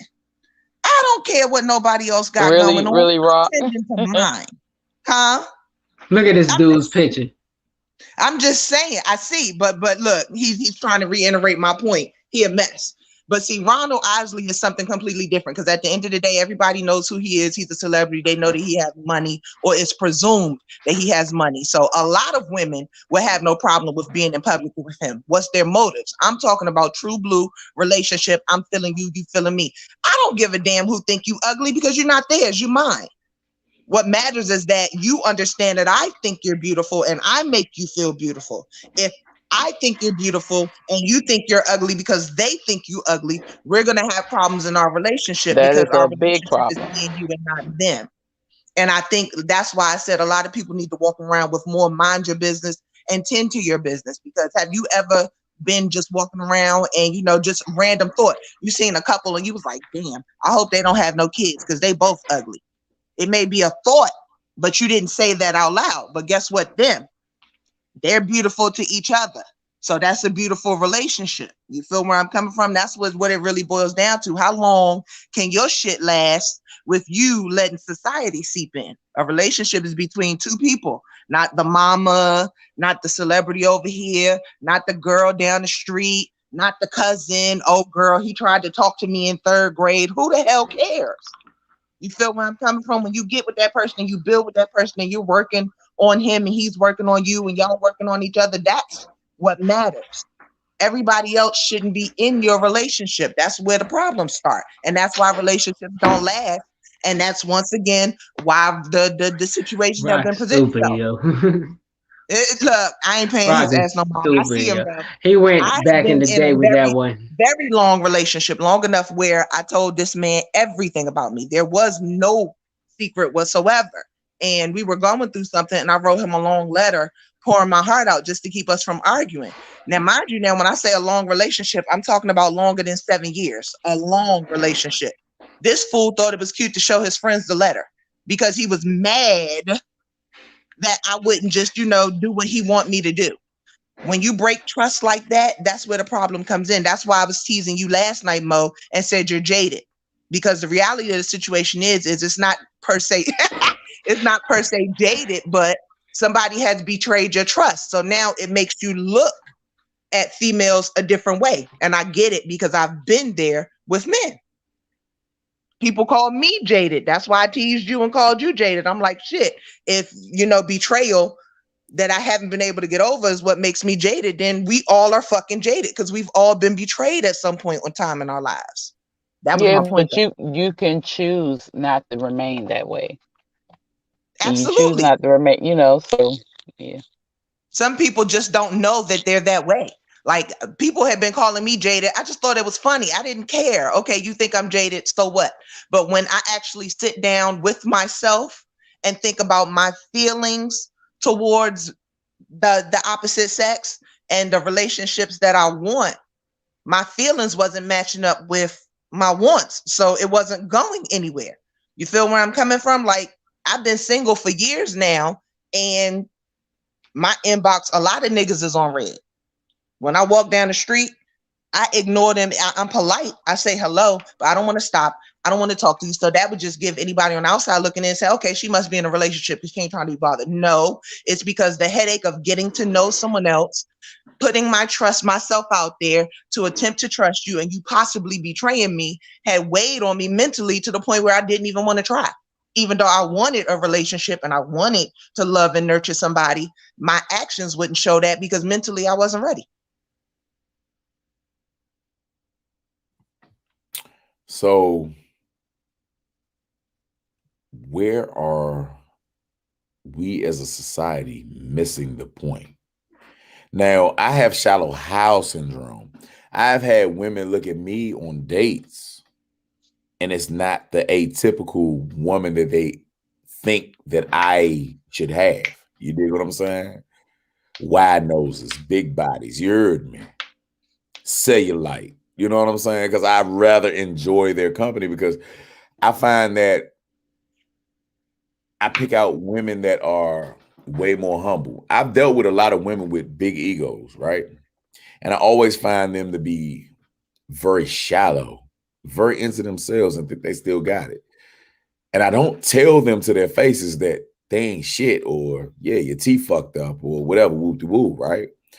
Because within me, I always still remember the bigger me, the obese kid, you know what I'm saying, that had to fight for everything. So I was always that guy at the lunch table that was big enough. I lifted weights. I got in shape. You dig what I'm saying? I could fuck up the niggas that played basketball, the jocks, the football players, But I also love the people that were really down to earth. The trumpet players, the choir singers, the drama guys. You know what I'm saying? Like I'm so dynamic in the aspect. Do you think that it's more of an emotional thing more so than a physical thing? Of course, it's an emotional thing. That's why it comes out physically. And that's the problem. Yeah. And that's the problem with me. That's the problem with me. Me and Drake, we got problems because there's no way to solve it. I'm the most ultra light skinned. Yeah, that motherfucker don't care neither. He be trying to, but he don't really give a damn. Remember, this bastard was a paraplegic in a fucking wheelchair. That's the Grassy, dog. Yeah. Really, a drama major. Now listen. Remember what I said. He's a drama major. Remember, he wasn't rapping back then. He was a drama major. So imagine what the fuck he went through. True. Yeah. Probably the same situation with Tupac, because remember, he said point blank, when I was the good me, the poetry, the positivity, y'all wasn't fucking with me. Soon as this gangster shit and the police, y'all love me to death. And once again, he was a drama major. And fuck Jada Pinkett, because she ain't nothing but a fucking asshole, as we're finding out low key.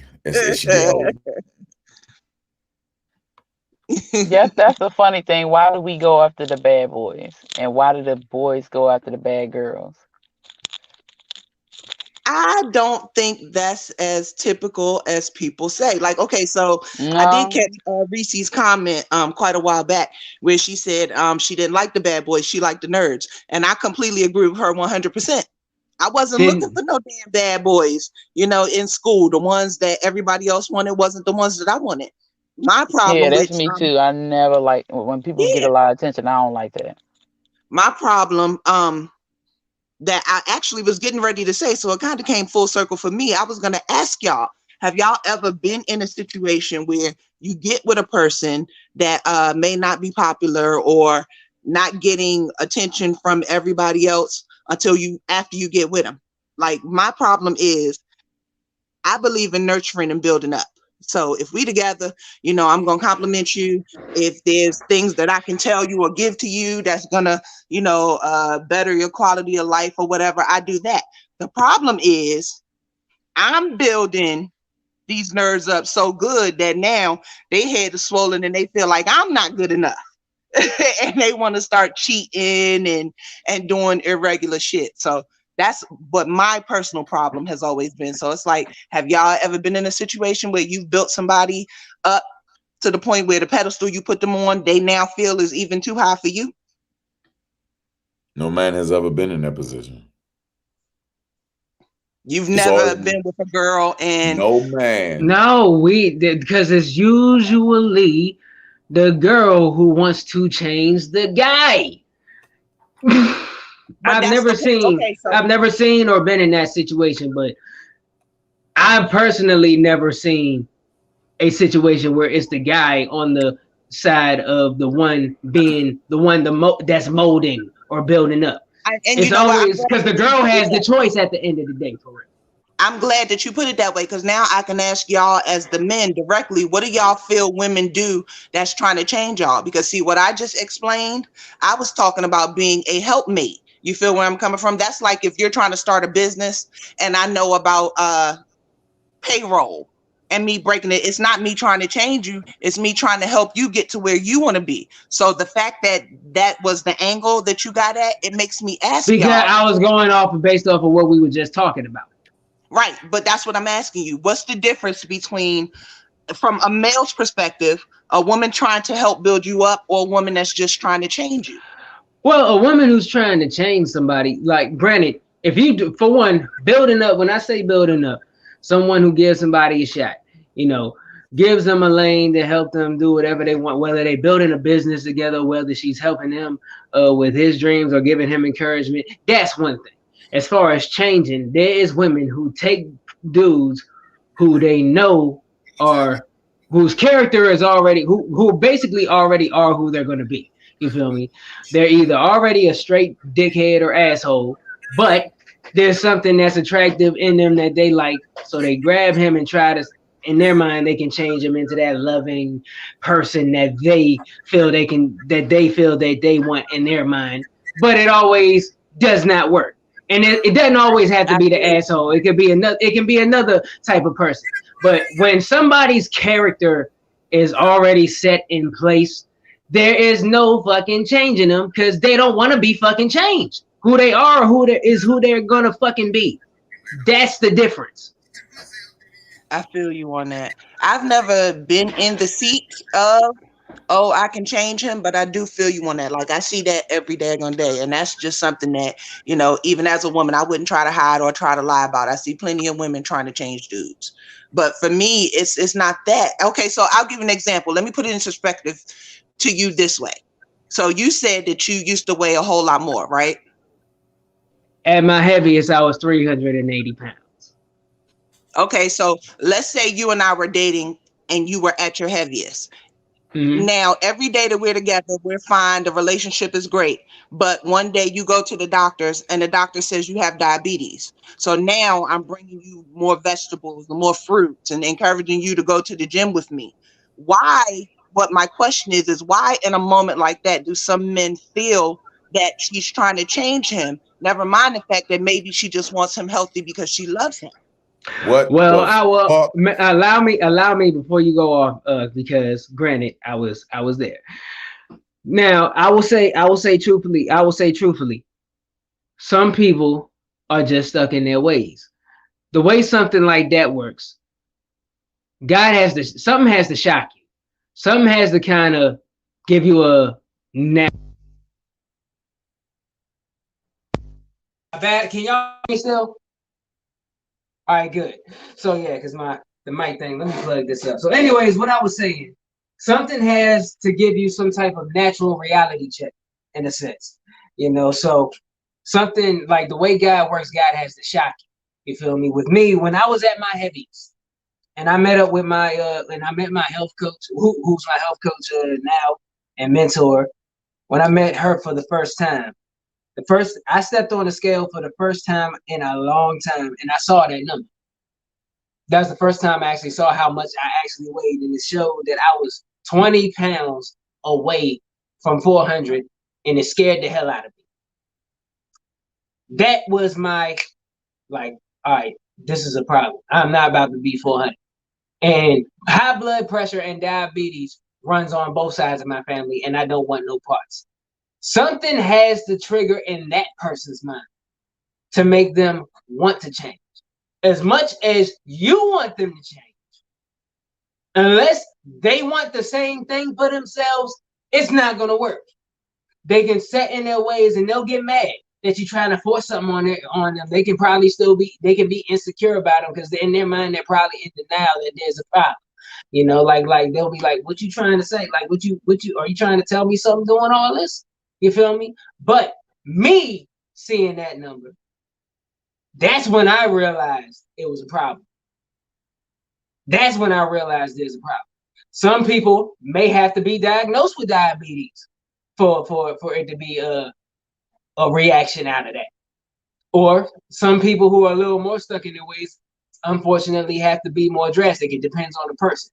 But with me, it's the number. And all in all, that person has to feel the same way you feel first before they have to make a change. Because there was people around me who generally cared for me, who literally did the same thing you did, but I wasn't up here. I wasn't there yet. When I saw that number, I was all the way there. So all in all, that will not work unless that person wants the same thing that you want for them. That's that. So how do we get to the point where, because this is how this started off, right? We started off with BBLs, correct? Mm-hmm. So now we have to understand, are women, and then now we got to get in y'all psyche. Are y'all happy with the men that you attract with the natural bodies that you have?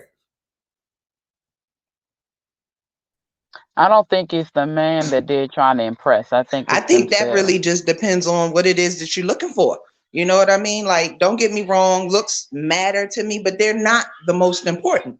You feel where I'm coming from? Like, for me, I told you I'm attracted to intelligence. You feel me? So you don't have to look like The Rock for me to want you. The Rock don't even look like The Rock no more.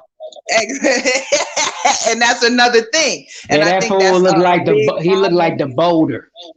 That's a big problem amongst humans, though, if you want me to be honest. And that's a male and female thing, because while we immediately go for what's appealing to the eye, that's not a long-term situation. If that's all that the relationship is standing on, y'all's looks, then as soon as y'all get a little older, it's going to be a wrap for that relationship anyway. So I ask anybody. You know, when I made that comment, I wasn't meaning his muscle. I mean, he looks like his face and everything. He's like a white guy. I haven't seen him lately. I mean, no, not necessarily. I don't think so. But hey, to each his own. I implore anybody to go to a swimming pool when the elders are in there. There are plenty of former thick women, and they look terrible at 60 and 70 because they have not maintained themselves. There are plenty of men that were big bodied, 6'6", big boys that could manhandle any fucking animal out here, and they look terrible in their old age. Well, this is the thing. There was I run into a whole lot of people who were in high, because even though I was a big dude, I was a fresh big dude. Like, I was always like the same way y'all see me now. That's how I was back then. Nigga, you're still young. Shut up. Man, you know what the hell I'm trying to say. Nigga, your skin about to bounce back, nigga. Shut the fuck up, man. Shut up. But anyways, I say all that to say there has been a lot of people who I kept up with who were kind of the thing in high school, and they dang sure ain't the thing no more. You know, some of them don't age too well at all, and it's literally a 50 Cent lyric. Damn, homie.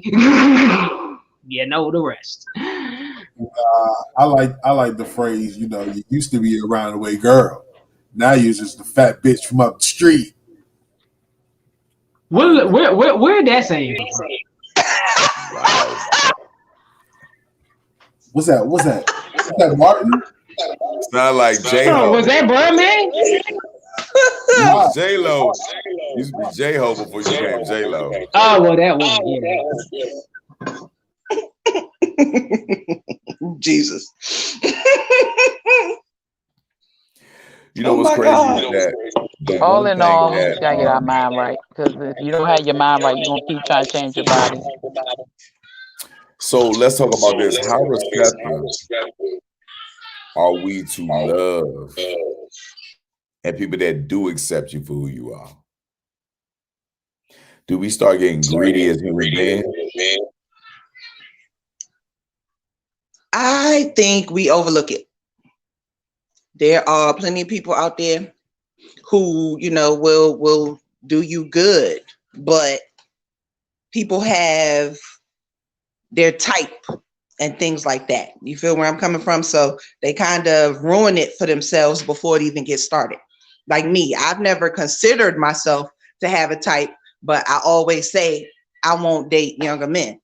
And then it's like, now I'm looking at the dudes that's older than me, that's some damn fools. And I'm like, maybe that was the wrong, you know, perspective. And I think everybody deals with that, you know. Also for me, you know, I'm tall.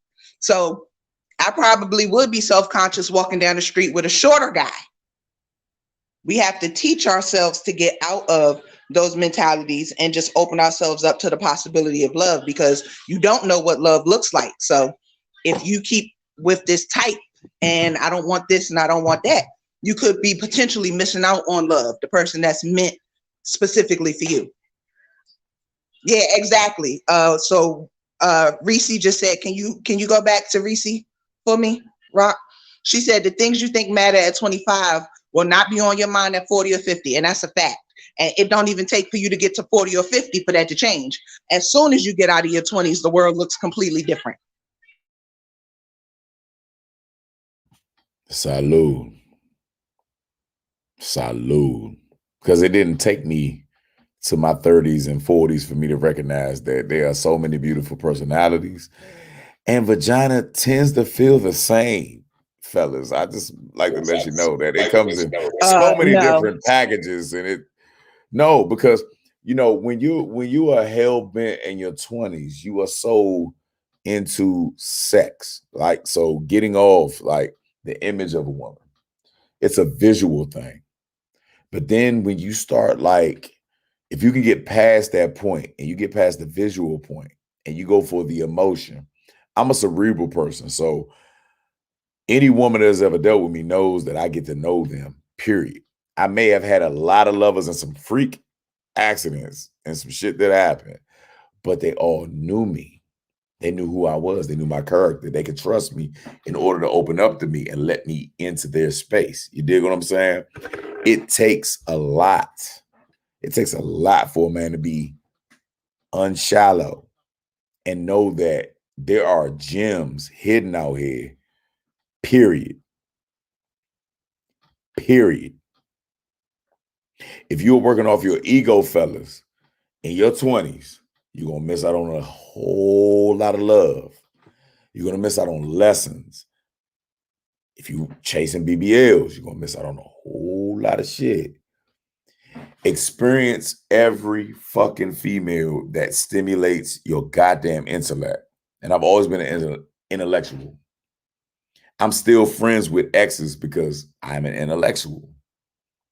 You did? No matter how I looked, no matter how pretty I was, no matter how buff I was. Oh, he going with her? Why is he with her? You did? Because I remember I was the small guy. I got homeboys that are bigger than me now. Big time. Wrestlers. Professional wrestlers. Like people that grew up and they look at me and they just be like, bro, I remember when you stuck up for me on a fucking bus. Like, remember where you came from. Give a person a goddamn chance mentally first. This right here takes care of this right here. Period. Man, woman, period. Have the conversation. Let's see if they make you laugh. Let's see how they cook for you. You might be a foodie. Whatever it takes, let them stimulate this, and you automatically gonna have everything readily available to please them. The foreplay gonna be off the chain. I will be the first to admit, people be laughing at me and shit all the time. Midgets, grandmas, all this shit that I be talking about. It sounds perverse. It sounds weird, but I have fucked grandmas. I haven't had a midget yet, but I have fucked a lot of older women. And have Go ahead quick. Drink some water. There you go. But I have done some of the most humble things in my life due to the fact that I never thought of myself. And that might have been some underlying bullshit, you know what I'm saying, being broke down. But other than that, I never forgot where the fuck I came from. I know that person is a beautiful human being, and I'm gonna get to know this motherfucker. Period. You did. And then well, that was a good note to come back in on. Okay. I'm done.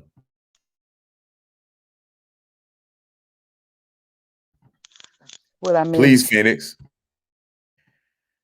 Oh, my bad. I thought you was about to like interject. What do we have here? No, I said that was a beautiful note to come back in on because I got kicked out and my Wi-Fi wouldn't catch, and so that's what took me so long. You got to get the hell from around the way. Well, I'm in the truck. I have Wi-Fi in my house, but I also have people in my house. So yeah. I go really back to the closet. You need to go back to the closet like you used to. I might have to. Hey, what's up, Thornberry, man? What's up, G baby? Hey, look, listen, man. Hey, listen, I implore everybody and I tell everybody, experience every type of human being mentally and then sexually, it'll happen. You know what I'm saying? It'll happen. It'll happen randomly. You'll want to give yourself to a person that really gives a fuck, that's not embarrassed to be in public with you. I think that's a big thing with women. and a big thing with men nowadays. What is it about publicity? You know what I'm saying? What is it about being out and about that they have to be a certain stature to feel protected in, or this woman has to carry a certain butt cheek, like 2 butt cheeks that equal out to be like 4 asses? You're like, what is it? Ladies, I've been on, by the way, how you described that, I was on TikTok recently and there were girls doing that little walking twerk challenge that goes on there, and there was this woman, a thick lady, no BBL of course because she was like thick, but when I say she had a butt so big you can have a family picnic on that thing, damn, like that's a lot of dick you gotta have in order to crawl up in that motherfucker. Bruh, you gotta jackknife dive in with her. Like, but whew, I was just thoroughly impressed. I'm like, how is that possible? I'm gonna watch this video a few more times to get a thorough assessment. I'm gonna get a thorough assessment. I'm gonna watch the video a few more times, but I'm just amused. Of course, for science. For educational purposes only.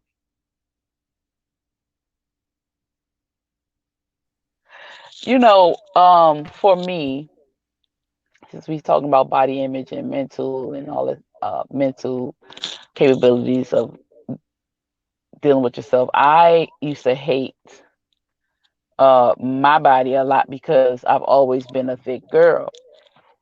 Even though I didn't have a stomach then, I got it now. But I've always been a thicker girl. I developed earlier. So I was always teased by the boys and the girls. I used to fight. I didn't start the fights, but I used to have to fight just because people used to pick with me. And sometimes our body image or what we dislike about ourselves comes from those that are around us. It may not necessarily come from your family. It may not necessarily come from what you feel about yourself. Sometimes that low self-esteem comes from other people. And that's where mine came from. But I also, did not like my nose or my lips because I thought it was too big. And it took for me to have my daughter, my first daughter, to look at her because she was born with big lips and a big nose for me to appreciate mine. So it took for you to get to 35. I was 23 when I appreciated mine because I didn't want her to grow up feeling the same way that I did. But I had to realize that. So a lot of the change that we have or that people are having getting these surgeries and shit is because, for one, they're not okay with themselves. And until they get okay with themselves, they're going to keep on doing shit and then regretting it later because them things got to drop. Sounds about right. Ooh, rock. Phoenix said shit twice. Did you see my face? I said shit. I'm about to say you just said that 3 times. I ain't gonna front. You have used your share of profanity a lot during this show today. You know what? I did. You know what? What dog done pissed you off today? Was it a Yorkie? Pissed me off. I'm tired. Nah, I think it's just the extremely blunt, no filter day. Well, since we're talking yesterday and today, yeah, for some reason. Well, since just a little slight change in conversation, since we were talking about relationships and body image, something I want to touch on. I found the article. I shared it in the chat. The talented, multi-talented, award-winning Mr. Wayne Brady is currently co-parenting his ex-wife and her new husband's child, and he said he coins himself Uncle Daddy. That's his name. And he also thinks you shouldn't marry your best friend because best friends are best friends for a reason. So just off of those sentiments there, what are your responses today? Like I said before, if you love, you love. Nobody out in this motherfucking world can change your mind when you fucking in love, bro. I'm gonna say fuck one more time. Let me say fuck one more time. Say it one more time. I really like to say fuck people. You hear me? Because, bruh, that man is richer than all 5 of us together with our salaries or what we earn on a daily basis. That man lives a different lifestyle, and he is open to accepting another fucking human being. I was adopted within my family, bruh. I don't give a fuck. Oh shit, I said it again. I don't care. I'm counting for you. I don't care about what people think. My father never gave a fuck. You got it? You keep it track? That's 10. About how anybody thought, bro. He never had any like biological kids. R.I.P. You did. But he took me on as him. I don't care how the fuck this shit happens. I'm on 12. All right. Oh, that was 11. That was 11. Okay. All right. I never gave a damn about anything, bro, coming from humble backgrounds like that, bro, because I could be anywhere in this world. But I was within my family, and I got to know everybody in my fucking family. That's a real human fucking being, bro. Now, mind you, his shit is a little bit different than how the hood works. You dig? But even within the hood, you got good dudes that will accept anybody in their fucking family. You dig? Because they come from nothing. So they just like, man, bring it on. Let's do this. Boosie. You know what I'm saying? He adopted a bunch of kids. You hear me? Mm-hmm. Don't nobody give a damn about that. Mm-hmm. Are we going into overtime? It is 10:25. Well, if we're going technically by the 2-hour time limit, we still got a little bit of like 12 minutes or some change. 16 minutes or so. I mean, 12 minutes some change. I'm sorry. Yeah, I mean, for me, after tonight's conversation, I would just implore everybody that can hear our voices, you know, like tonight or tomorrow, whatever time you're comfortable. You got to plug in your little stereo, your speakers, play Sexy Motherfucker by Prince as loud as you can in the mirror and just dance. Just appreciate what you have because it's yours. That's all I'm saying. You only get one body. Why not love it? Why not, appreciate it? Why not? There's nothing wrong with being who you are. You're dope. You're who you are for a reason. You're unique. You are placed here because nobody is like you. Why try to fit into the mold? No, you're not saying it right. You're not saying it right. So let me put this in. Hold up, because people hate this word, and my brother, he hates this goddamn word, right? But let me put it in layman's terms or layman's terms.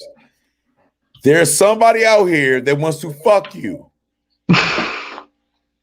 Hey, look, I like this. Oh my God. There's somebody out here that wants to know. But he's telling the truth, though. He's telling the truth.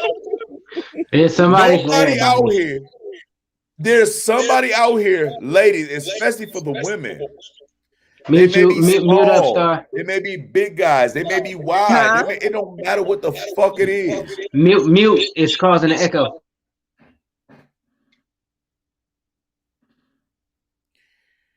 There is somebody out here there you go. that wants to make love, get to know you, explore you, took your fancy. I don't know how to fuck to explain this. You know what I'm saying? Feed into your fetishes. They are total freaks. If not, you're gonna have to deal with R. Kelly, nigga. Like a nigga. By the way, can I ask a question? Because I never looked up the origins of the phrase. Because maybe this is one of those things I'm digging too far into. What is a fancy and how do you tickle it? Use your hands. And it's called your butthole, bro. It's called I see. I knew why. I know exactly you were going to say that. I'm like, if anybody, it's called a chilling circuit, homie. It's called a chilling get out circuit. All right, somebody please keep talking. Your fancy. That's not somebody. Please, somebody that's not AI talk. Your fancy is basically what you like, what you're into. Somebody. Your asshole. I know what it is. I mean, you might be into that too. So I'm just saying, and you use your hands, okay? Hey, yo, my face beat red, yeah, because like y'all make me fucking laugh, yeah. And of course, we do only have like one more minute left, young. Possibly, I think we could do. By the time we get done, yeah, it'll be over the 12 minutes, y'all. Let's go ahead and close out, y'all. Hey, well, close an argument. Close an argument. I got you.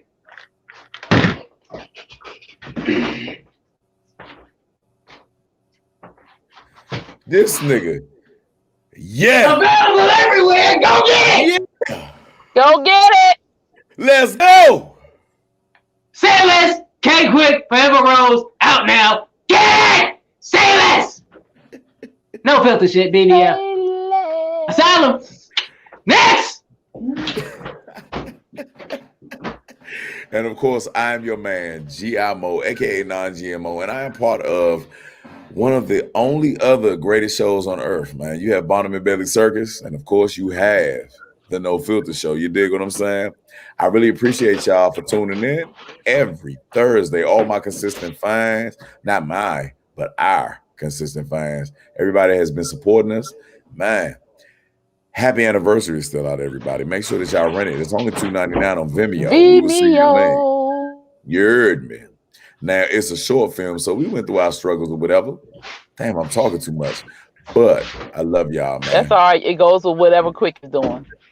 Man, love hard, love harder, and you will find your success in life. You heard me? I'm out of here.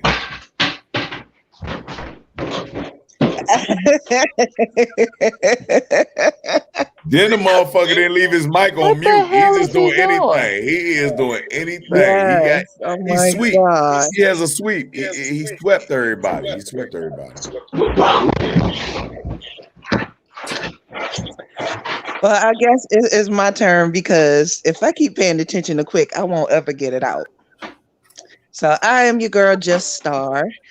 We have a lot of amazing things going on behind the scenes for y'all, coming to y'all soon. Okay? So I can't take it. Anyway, I love y'all. And I know y'all love me. Don't feel the shit. I would say we in here. K-Quick. The easiest way to make your life easy, make yourself happy first. Love yourself first. Spend time getting to know the person that you think has so many flaws so you can discover why those things that you think are flaws are signs of beauty to everybody else in the world. Much love to you. Mwah. All fucking right. Everybody got some good shit to say. Weezy, you got some shit to say? My bad. I'm sorry. I might have a little bit of something to say. I am the Blue Phoenix. You can catch me here every Thursday, every Wednesday with GIMO, 8 o'clock at both sides of the coin. I'm going to add on to the most wonderful things of these beautiful people that I love so dearly, and I look forward to speaking to every day in the morning because I just love them so much.